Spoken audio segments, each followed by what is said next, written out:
Hello student, आप सभी का प्रदीप एजुकेशन सेंटर में स्वागत है।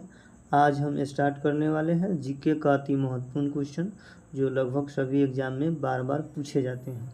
जैसे फर्स्ट नंबर क्वेश्चन है कि पानीपत का प्रथम युद्ध कब हुआ था। तो देखिए, पानीपत का जो प्रथम युद्ध हुआ था वह 1526 में हुआ था। कब हुआ था? 1526 में, जो ऑप्शन नंबर सी में है। लेकिन पानीपत का प्रथम युद्ध 1526 में हुआ था। किसके किसके बीच हुआ था?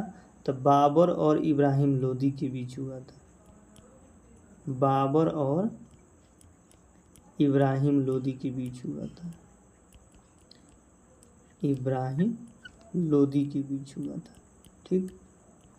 अगर पूछे कि पानीपत का दूसरा युद्ध कब हुआ था, तो पानीपत का जो दूसरा युद्ध हुआ था वह 1556 में हुआ था। किसके किसके बीच हुआ था? तो यह युद्ध हुआ था अकबर और हेमू के बीच। अकबर और हेमू के बीच। ठीक। अगर पूछे कि पानीपत का तीसरा युद्ध कब हुआ था? 1761 में हुआ था। किसके किसके बीच हुआ था? मराठा और अहमद शाह अब्दाली के बीच। अहमद शाह अब्दाली के बीच हुआ था। चलिए अब नेक्स्ट क्वेश्चन देखते हैं आगे।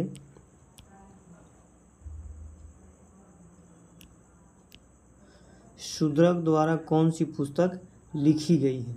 शूद्रक द्वारा कौन सी पुस्तक लिखी गई है? तो शूद्रक द्वारा जो है मृक्ष कटिकम लिखी गई है, जो ऑप्शन में नहीं है, यानी ऑप्शन नंबर कौन सा हो जाएगा? डी।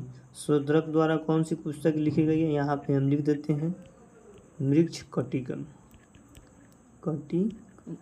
शूद्रक द्वारा कौन सी पुस्तक लिखी गई है? मृक्ष कटिकम। इंडिका किसकी पुस्तक है? इंडिका जो है मेगास्थनीज की पुस्तक है। इंडिका किसकी पुस्तक है? मेगास्थनीज की पुस्तक है। उसके बाद है मुद्रा राक्षस के लेखक कौन है? मुद्रा राक्षस के लेखक जो है विशाख दत्त है। विशाख दत्त। मुद्रा राक्षस पुस्तक कौन है? विशाख दत्त। कादम्बरी के लेखक कौन है? वान भट्ट। चलिए अब नेक्स्ट क्वेश्चन आगे देख लेते हैं। थर्ड नंबर क्वेश्चन है, इसको थोड़ा सा छोटा कर लेते हैं।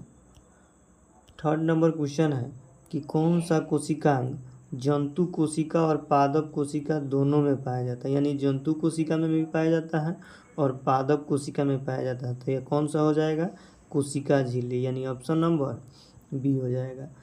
उसके बाद देखिए, तारकाय जो होता है केवल जंतु कोशिका में पाया जाता है। तारकाय किस में पाया जाता है? केवल जंतु कोशिका में पाया जाता है। और कोशिका भित्ति किस में पाया जाता है? केवल पादप कोशिका में पाया जाता है। किस में पाया जाता है? केवल पादप कोशिका में पाया जाता है। चलिए नेक्स्ट क्वेश्चन देख लेते हैं आगे। 4 नंबर क्वेश्चन है कि कौन सी धातुओं के मिश्रण से नाइक्रोम का निर्माण होता है? तो देखिए, लोहा, निकल और क्रोमियम। लोहा, निकल और क्रोमियम के मिलने से जो है नाइक्रोम का निर्माण हो जाता है। ठीक। उसके बाद में इसमें कुछ और पॉइंट डाल लेते हैं। पीतल किससे बनता है? यहाँ हम देख लेते हैं पीतल किससे बनता है। तो पीतल जो बनता है तांबा। पीतल बनता है तांबा प्लस जिंक से बनता है। पीतल किससे बनता है? तांबा और जिंक से बनता है। अगर पूछे कि कांसा किससे बनता है? कांसा किससे बनता है? तो कांसा जो है आपका तांबा और टिन से बनता है। ठीक। तो इसमें पूछा गया कि कौन सी धातुओं के मिश्रण से नाइक्रोम का निर्माण होता है? तो लोहा, निकल और क्रोमियम के जो मिलने से जो है नाइक्रोम का निर्माण होता है। पीतल किससे बनता है? तो तांबा और जिंक से बनता है। कांसा किससे बनता है? तो तांबा और टिन से बनता है। चलिए नेक्स्ट क्वेश्चन देख लेते हैं। इसमें है कि सबसे ज़्यादा कार्बन किस कोयला में होता है?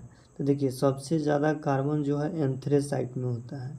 कितना होता है? 95% होता है। अगर पूछे कि सबसे अच्छा कोयला कौन है? तो सबसे अच्छा कोयला भी है, सबसे अच्छा कोयला। सबसे अच्छा कोयला कौन है? यह भी एंथ्रेसाइट है। भारत में यानी कोयला कितने प्रकार के होते हैं? 4 प्रकार के कोयला होते हैं। कौन कौन होते हैं? एंथ्रेसाइट, बिटुमिनस, लिग्नाइट और पीट, यानी टोटल 4 प्रकार के होते हैं। भारत में सबसे अधिकतम कौन पाए जाते हैं? तो भारत में सबसे ज़्यादा जो है बिटुमिनस पाए जाते हैं। ठीक, अगर पूछे कि सबसे खराब कोयला कौन है, तो सबसे खराब कोयला जो है पीट है। चलिए आगे नेक्स्ट अगले वीडियो में मिलते हैं, तब तक के लिए बाय बाय।